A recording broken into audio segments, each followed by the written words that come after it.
బాబాసాహెబ్ యొక్క ఆలోచనలు నెహ్రూ పట్టించుకోకపోవడం వలన 1951 లో అప్పుడు న్యాయశాఖ మంత్రికి రాజీనామా చేసి తన పదవిని తృణప్రాయంగా భావించి ఇలా రాజీనామా చేసి బయటకొచ్చి ఎన్నికల్లో పోటీ చేస్తే కమ్యూనిస్టులతో కలిసి బాబాసాహెబ్ అంబేద్కర్ ఓడించిన పార్టీ కాంగ్రెస్ పార్టీ. మళ్లీ తర్వాత ఎన్నికల్లో బాబాసాహెబ్ అంబేద్కర్ ఇండిపెండెంట్ గా పోటీ చేస్తే మళ్లీ ఓడించిన పార్టీ కాంగ్రెస్ పార్టీ.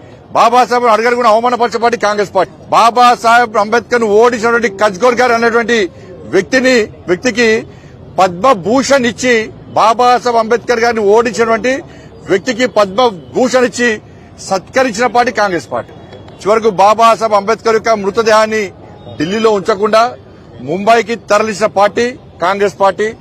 మృతదేహాన్ని తరలించిన తర్వాత కూడా ఇలా విమాన ఖర్చుల కోసము బాబాసాహెబ్ అంబేద్కర్ వారి యొక్క శ్రీమతికి స్లిప్ రసీదు పంపిన పార్టీ కాంగ్రెస్ పార్టీ.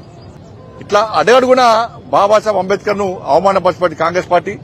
రోజు ఇన్ని సంవత్సరాల చరిత్రలో ఇలా డూబు గాంధీలకు, ఇందిరాగాంధీ, రాజీవ్ గాంధీలకు భారతరత్న కాంగ్రెస్ పార్టీ ఇచ్చుకున్నది తప్ప ఏ రోజు కూడా బాబాసాహెబ్ భారతరత్న ఇవ్వాలని చెప్పి ఏ రోజు కూడా కాంగ్రెస్ పార్టీ ఆలోచించలే. సెంట్రల్ హాల్లో బాబాసాహెబ్ అంబేద్కర్ ఫోటో పెట్టాలని ఆలోచించలే. బాబాసాహెబ్ జయంతిని ఇవాళ సంవత్సరాల దినంగా గానీ ఇలా రాజ్యాంగ దినోత్సవంగా గానీ భావించాలని చెప్పి ఏ రోజు కాంగ్రెస్ పార్టీ భావించలే.